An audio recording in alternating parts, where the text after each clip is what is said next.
the ignorant, the so-called self-aware, and yet another category, the judges. My dear guests, I want to tell you a very interesting event that has been happening ever since debating competition has been announced. You know what? The so-called self-aware anti-ignorant group was busy day and night thinking about the problems of ignorant people, feeling miserable about their future prospects and lack of knowledge about the universe, blah blah blah. But you know what the ignorants were doing in that time? Eating french fries, listening to the Beatles, and watching Spider-Man.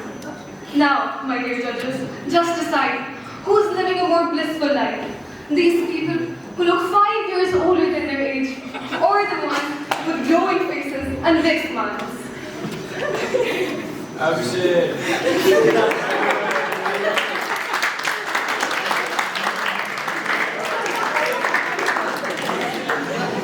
You know, as there is a famous quote, who has seen tomorrow? Live for the day. You know, my guru once told me that the best thing about an ignorant person is that he doesn't know what he's missing in life. Hence, he's never sad, never jealous, and never tired, physically nor mentally. Now, put your hand on your heart and tell me honestly, don't all of us wish to live a life like this? Aren't we sick and tired of the constant battles in our mind? Aren't we? Like Lamar, for example, yesterday, you were anxious that what would happen if you could not get admission in your dream university. I was being sympathetic to you, but honestly I was faking it, as I could not understand why something that is yet to come in a few years bothering you now. Truth be told, I was also worried, but about the muffin in my hand and why it was less sugary. But then the chocolate came and made it much better. Yes, chocolate made my day. Happiness comes so easily, so frequently, and with so much abundance to an ignorant person.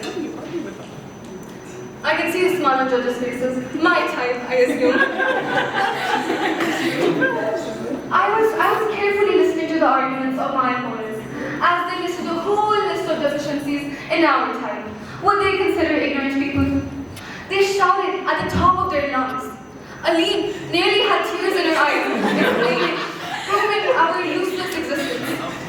They nearly fainted, describing our dreadful and unhappy lives. But may I ask my honorable opponents that what's the point of all this knowledge and learning if the world is changing every 5 years? Please tell me, as Socrates said, the more I learn, the less I know.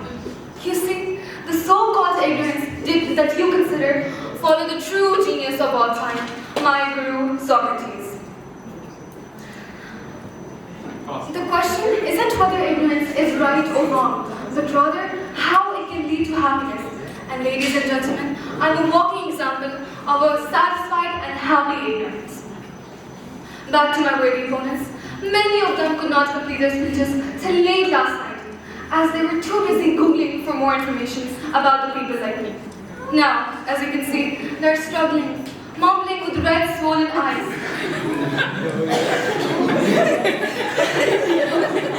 Why work so hard?